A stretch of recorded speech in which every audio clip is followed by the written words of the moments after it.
From the High Definition Production Center of Troy University's Broadcast and Digital Network and Troy campuses around the world, this is Troy TrojanVision Weekly.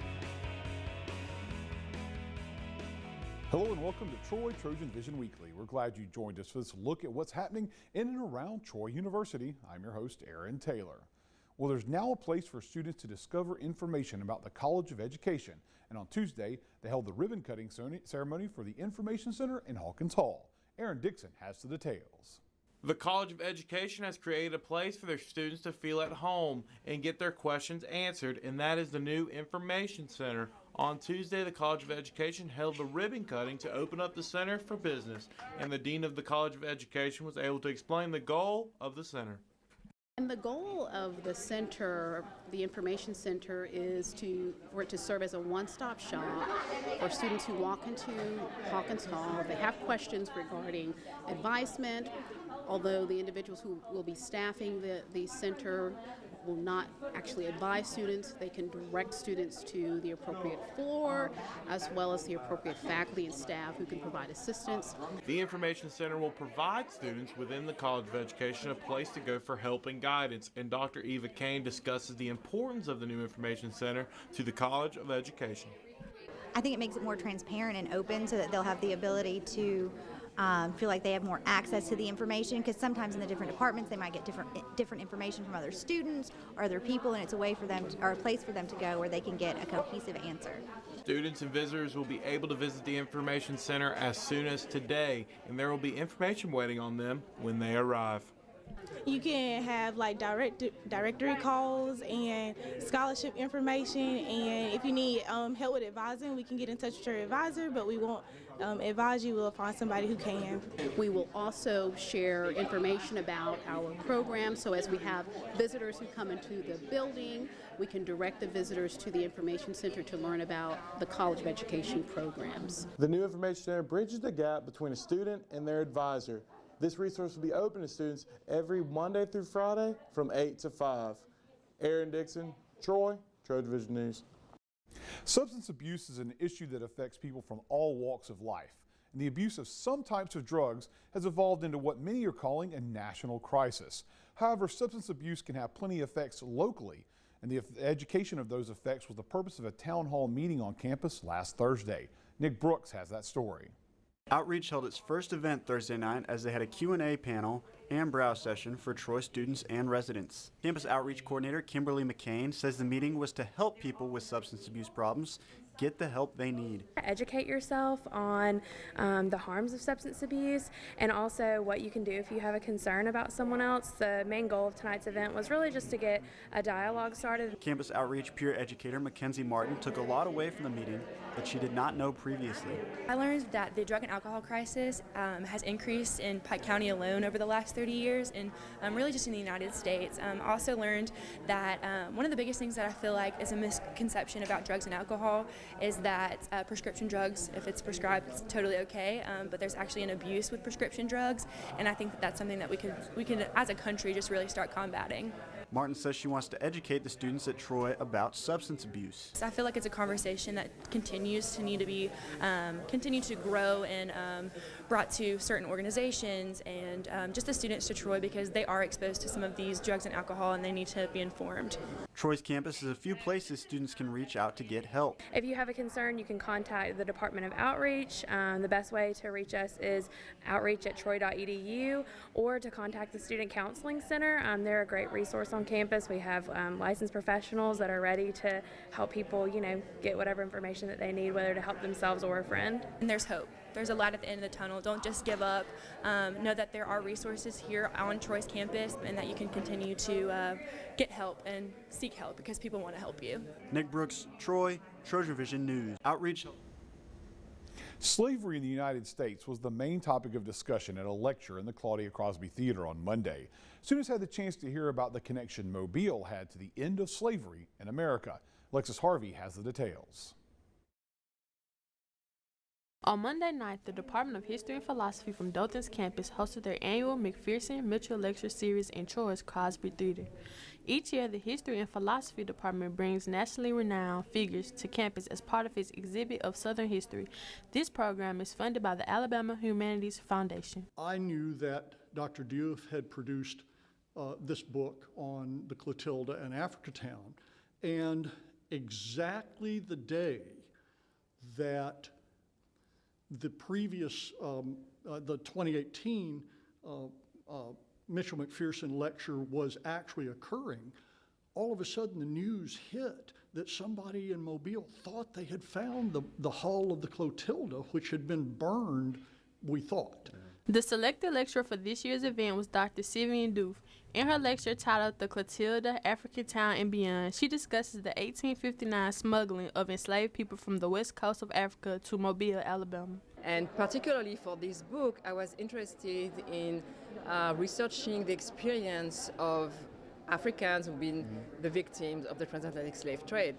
Her lecture was based off her award-winning 2007 Wesley Logan Prize of the American Historical Association and 2009 James F. Salisbury Award of the Alabama Historical Association book entitled Dreams of Africa in Alabama, The Slave Ship Clotilda and the Story of the Last Africans Brought to America. Alexis Harvey, Troy, TrojanVision News. Math plus basketball equals mathsketball. The women's basketball team and the Troy University Math Department combined forces for an educational and fun event for the girls' basketball teams in the Pike County area. Janae Jordan gives us a look at what the girls learned. Troy University is hosting a two-day mathsketball event for middle school girls from around the area. The event will give them a chance to learn the role math plays in sports, but especially in basketball. This is a grant was written through the Mathematical Society to host the 7th and 8th grade girls from our county that will pique their interest in math, we hope, and they hope to continue on through their high school because these are middle school girls, and it's the math and a sport that they play. Math and basketball correspond in many ways. Players should be able to understand a simple stat sheet giving an overview of the game. We get so many statistics and probabilities and lineups that maybe should be in. There's so many statistics and things that are involved in even being eligible with grade point averages and percentages of degree completion. The idea of this mathsketball event is to focus on basic skills of data collection, organization, and analysis that are used in sports. The idea is to shed light on how math that is used in the classroom can also be used on the court. Basketball is their love. So if we can connect a love with maybe something they didn't think was there, something from the classroom that they're doing that, you know, they say, you're going to use math every day. Well, you can tie it into what you love to do as well. The math department hopes to continue with this event for years to come. The department hopes that this event will encourage the girls to stay focused in school and within the STEM program. We'll take a short break, but when we return, we'll see how TrojanVision's Earl Hutto studio gave young students a look behind the scenes of the TV news production. Stay tuned, we'll be right back.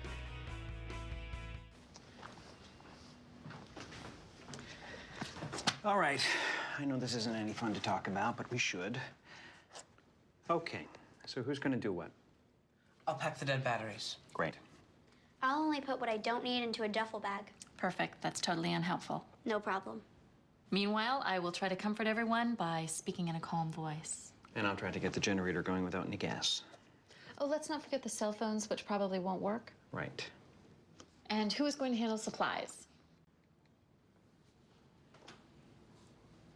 I can forget to do a list for us. Thanks, pal. Well, I think we couldn't be any less prepared. I'm proud of you guys. Talk to your kids about who to call, where to meet, what to pack. Visit ready.gov/kids for tips and information. Now back to Troy Trojan Vision News Weekly. One of the primary purposes of what we do here at Trojan Vision is to educate broadcast journalism students about the field of TV news. However, from time to time, the students who are doing the learning are a little younger than college age, like last Friday, for instance, when young broadcasters from Banks Middle School paid us a visit. Yolanda Allen has more.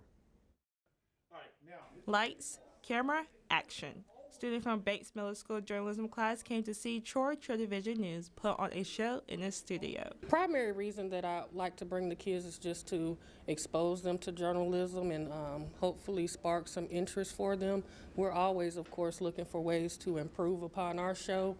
It's really pretty much like an authentic learning experience for them. Bates Middle School produced their own show called Bobcats News, and the tour gives some students an idea to improving their skills. Start becoming more serious because since y'all don't do any retakes of any scenes, so I might put that more because we take a lot of time trying to get our speeches done. This is not the first time for Bates Middle School journalism class to take a tour of Troy University's news studio. However, this is the first time they ever took a tour of the new Earl Hutto studio. I love the new studio. It is awesome. Actually, I thought the old studio was awesome, so seeing this is really great. I think it's a really nice touch because whenever we first came here and saw it, I was really like, this is going to look amazing. Also, while being on set, the students got to see what's happening behind the scenes on a live news show. You only get to see what's up there, and seeing it from behind the scenes is actually pretty great. I find it actually really educational and basically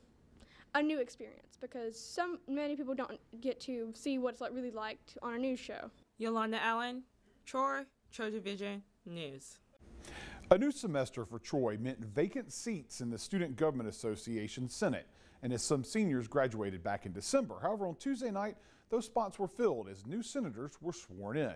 Stuart Bradley has the story. Troy Student Government Association met on Tuesday night to swear in new senators and discuss new and old business on the docket. Tonight, our main event was swearing in the new senators that the student body just elected. We did that. We also had State Representative Wesley H. Allen present tonight. He represents the 89th District of Alabama. The new senators elected were Logan Wetzel for Trojan Village, Hannah Cooper for Shackelford Hall, Seth Key for the College of Business, Dominic Williams for the College of Arts and Sciences, Landon Overby at large, and Richard Fass as a graduate senator. So one of the biggest reasons I wanted to run for SGA was because I felt that the policies of living on campus were too restrictive.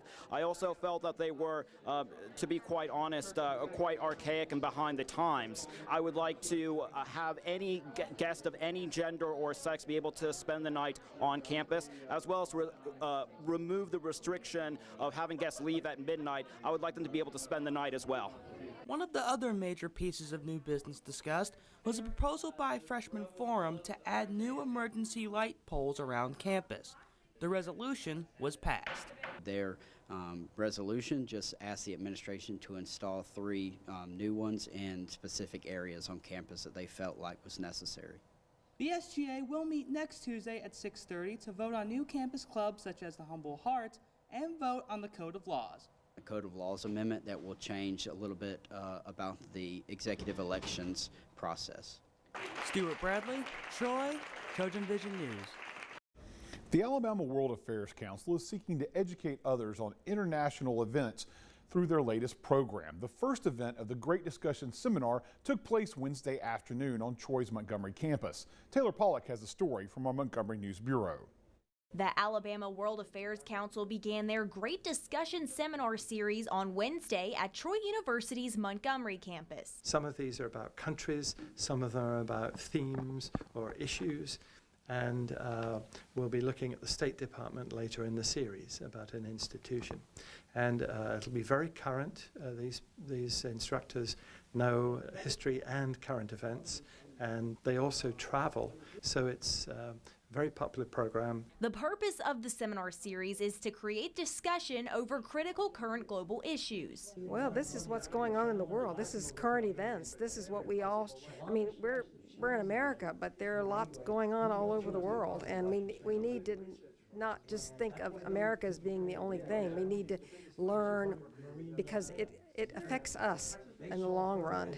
And according to ALWAC member Craig Babb, because America is so globally intertwined, staying up to date on all international current events is crucial.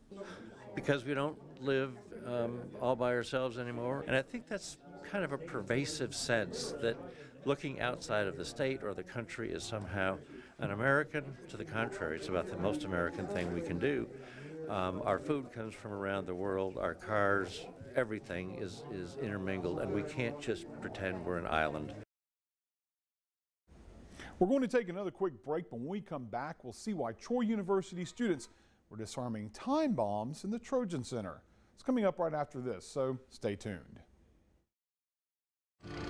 We go and clear the roads looking for IEDs. We're encapsulated in those vehicles, and we get blast wave injuries very easily inside of those things. I'm actually diagnosed with PTSD and multiple cases of mild traumatic brain injury. But I was brought up, drive on, don't let your soldiers see that anything's wrong. But I started to realize that I wasn't the same guy. Having more bad days than good days set in more and more after each deployment and each injury. When I finally realized that I needed professional help, the switch for me was my family. And my wife, Tanya, thank God, she's open and honest with me and hounded me enough times to where I did go and get treatment. And I'm so happy that I sought the treatment because I know that if I hadn't, there's no way I'd be a first sergeant right now. I know that if I hadn't said help, I would have remained helpless. I definitely think that soldiers are stronger when they realize they have a problem and they ask for help. Now back to Troy Trojan Vision News Weekly.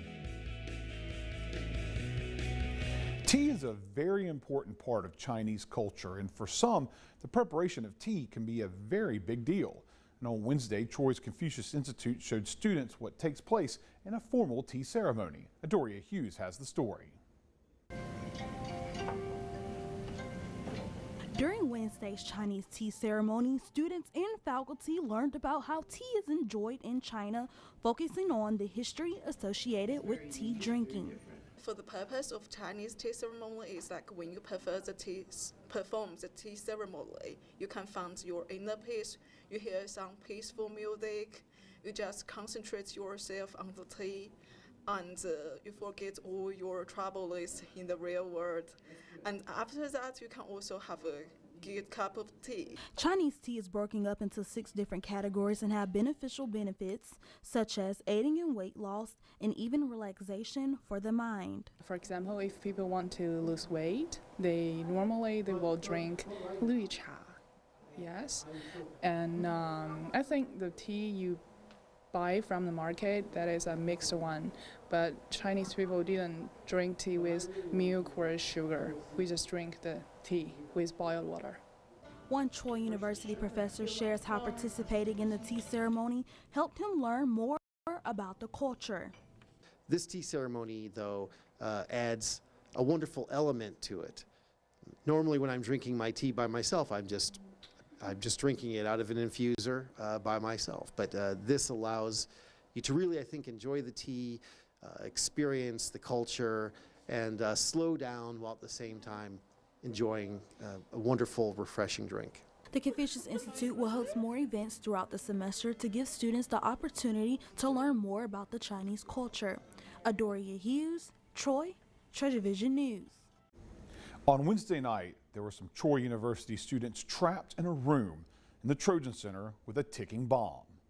But it's not as bad as you think. It's part of an escape room activity put on by the University Activities Council. But as Cody Giles shows us, it took teamwork to avoid a big bang. On Wednesday, Troy's University Activity Council held an escape room event in the Trojan Center to allow students the chance to disarm a bomb. Tonight we have the escape room. Basically, it's going to be 10 people go in a room, and it's a murder mystery. He had set a bomb to kind of like hide the evidence, and so you have to go in and try to figure out the code to the bomb within 30 minutes. You and a group of people go into a room together, and you try to figure out a puzzle. Escape rooms are a popular attraction all across the country, but as the participants learned, some are more challenging than others. We were told after the fact that it was the hardest room there that they bring to any campus. Though this particular escape room was an apparent challenge, the participants still found themselves having a great time. We did not win. We failed miserably, and we only got one clue correct. But it was really fun and got to have a really good bonding experience with my friends. And so I encourage other people to come out and support UAC and to do events like this. If you missed out on this week's activity, be sure to catch the events the UAC will be throwing all throughout February and the rest of the semester. Next week we have 2 other movie night that's students' favorite, and then after that we have casino night, which is one of everyone's favorite as well. Win prizes, have food. If you would like to know more about UAC, feel free to join the meetings. If you're interested in UAC, we have our meetings every Monday at 5 o'clock in the rooms 212 and 224, so come out. Cody Giles, Troy, TrojanVision News. Troy residents were encouraged to spend their Saturday with some local shelter pets as the Pike Animal Shelter kicked off its first adoption event of the year. Taylor Pollock gives us a look at the activities that took place at Sniffs on the Square. Everyone enjoys a Saturday outing, including dogs. And Sniffs on the Square took advantage of the pleasant weekend weather to create the perfect opportunity for some local shelter pets to find their forever homes. We just have a lot of dogs and we were starting to get really overcrowded, so I knew the weather was going to keep getting cold, so I wanted to do it before it got cold, and this seemed like a good day to do it. The event gave potential adopters a chance to interact with the dogs, but also gave the dogs a chance to get some fresh air and socialization. We don't have a lot of space for them to just run out there. We've got, maybe 2 fences total, and all of them can't go out together, so a lot of them don't get the adequate time that they need to go outside. So this is extremely important for them to get out of their areas and be able to experience being outside and being a dog, You can see how well behaved most of them are, even though they don't get a lot of social interaction. So it's huge for them to have an outing like this. The main goal of today's event was to adopt out dogs, but it also served as a way for the shelter to collect donations so that dogs like Riley here can be loved and cared for until they find their forever home. All the proceeds for all of the bandanas and things, they all go to the shelter. So we actually made the bandanas ourselves, and I baked homemade dog treats, and we made the ribbons by hand too. The shelter adopted out a total of 9 dogs during the event, but still have several dogs left looking for forever homes. We are open Monday through Friday from 8 to 5, but you're always welcome to message the shelter page on Facebook, and we're very easy to respond. So if you're interested in one of the ones we have posted on our page, or if you just want to come up 8 to 5 Monday through Friday.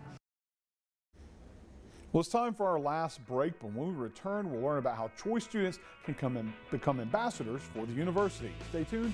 We'll be right back.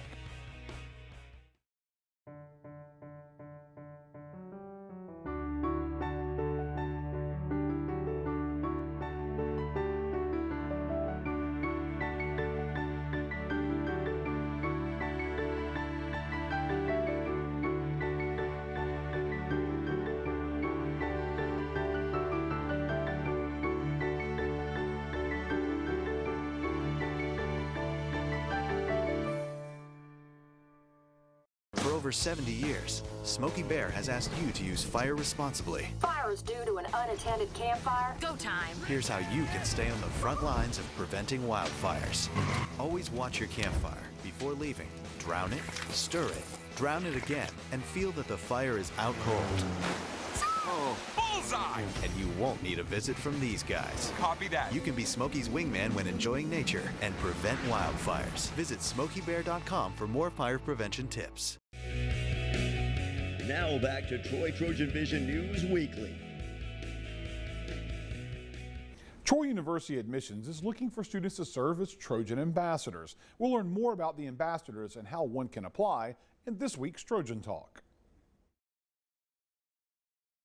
Hello and welcome to Trojan Talk. I'm your host, Aaron Taylor. With me today is Morgan Long and Ashlyn Kelly, here to talk about Trojan ambassadors. Thank you both for joining me here today. Thanks for having us, Aaron. And Trojan ambassadors, what we're talking about here today, for folks out there who don't know exactly what a Trojan ambassador is, give us kind of a little background on what one is. Well, the Trojan Ambassador Program is clearly the face of the university.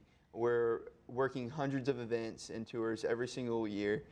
We give daily tours, group tours, work graduation, work events that deal with upper level administration. It truly is a very prestigious and face-oriented group for the university. And why is it so important to have students serve in this capacity? It's important to have students serve because we are a university full of students, very diverse students, and so we have a very diverse Trojan Ambassador Program. It's important because, we give back to the university that's given so much to us. And you mentioned the range of events, but kind of talk about some of the things that a Trojan Ambassador does at those events. Some of the more specific skills that you have to display when you're acting as an ambassador here. So I can kind of answer or kind of spread on that a little bit. Yeah. So what as Trojan ambassadors we're doing is really give a prospective student a one-on-one experience and really make them feel like a Trojan for the day. And so that's what we do during our tours, during our events, is welcome them as the face of the university, but also to give them the student perspective. It's so important that they see, our experience and our time here at Troy as something that's positive, so that we can have them on our campus. So what we do is really try to promote Troy University, but also represent the great things that we are known for here. Now, you talk about that's when you're doing tours on campus, but also in addition to tours, ambassadors serve a number of other functions on campus as well, right? Is that correct? Yes. So we'll have a lot of tours on game days. Okay. So we'll work game days and we'll meet with students and their parents. So they can come on a tour of the campus, but they can also experience what it's like to be a Trojan on game day. Also, we work graduation, which is where we go and just work commencement, also greeting the parents and letting them know their different opportunities while they're there during the day. But our main goal is just to really, advertise to our prospective students and let them know about Troy University, what we're about, and why we need them on campus. Well, and from a personal perspective, and either one of you, this is up for grabs, talk about, I guess, your relationship with these prospective students and how it feels to be that person that connects these students for the first time that may make their decision to come to Troy. Well, a lot of times that we're dealing with these prospective students, it's their first real Troy experience. And so getting to give them the shock and awe of seeing campus, our beautiful campus, for the first time, walking them up and telling them about Hector, our Trojan on the quad, it really is a great experience. And just to see them, take everything in, and you can display your Trojan pride to them, and just you see them almost grasping at it, like I want that, and that experience alone is worth it. And then fast forward a semester or two, and you see them on campus. That's just a reward that you can't even put a price tag on. It's just so rewarding to know that your own experiences have translated over to them wanting to come and experience something themselves. And to add to what Morgan's saying, each of us as Trojan ambassadors are very diverse. We're involved in many different clubs, organizations, but also we have different majors. And so when we have students come in, we try to make it as personal as possible. We try to roll out the red carpet for our students and really make those connections for them. If we know of an ambassador who's a biomed major, that we have a student that's interested in majoring in biomed, we try to pair that up, build those relationships and those connections so that those students know that they're wanted and needed on this campus. And part of the reason why we're talking about all of this is the fact that you're looking for some new ambassadors, and there's an interest meeting coming up for anybody who's interested in getting involved with this program, and you've done a pretty good job of talking it up, so I'm sure there's probably some students that may think they want to get right on board. But talk about that interest meeting and what's going on with that. So our interest meeting's February 7th at 5:30. It'll be in Patterson, room 103. We're really excited about that. There's going to be ambassadors. Me and Ashlyn will be there, other ambassadors to kind of give their own testimonies, kind of create more of a spark, and then we'll introduce them if they're not aware to our application process. And Ashlyn can walk you through that a little better. Absolutely. So our application process opens up on February 1st. So applications will open. It'll be a pay-per-view. You can turn that into the admissions office. And you can also follow Trojan Ambassadors on social media to get all of those updates and things that we're looking for in the near future. But also those applications will close February 15th. So we really want our students to go and apply so that we can have some great leaders on campus to represent Troy University. And then our interviews, so after you do the application process, there will be an interview process held, and it will be the 25th and the 26th of February. All right. And are there any minimum requirements, classification, GPA, anything like that they need to be aware of before they try to apply? So there is a GPA requirement, and that's going to be listed on the application, as well as you have to be a rising sophomore. So you can't be a freshman by credit hours. You do have to be a sophomore and above. But that should be the only two stipulations that would stop somebody from being a Trojan ambassador. All right, well, here's hoping that some students take advantage of it. I know you've made it sound like an interesting new job to be a part of. I want to thank both of you for joining me here today. So thank you for having us. And thank you for joining us on today's edition of Trojan Talk. And that's what happened this week. To find out what's happening throughout the week, you can tune into Troy TrojanVision News at 5, 6:30, and 10:30, Monday through Friday, or anytime by following us on Twitter at Troy TV News. Also, feel free to like our Troy TrojanVision News fan page on Facebook to see online content from Troy TrojanVision News. We hope you join us again next week for another edition of Troy TrojanVision Weekly.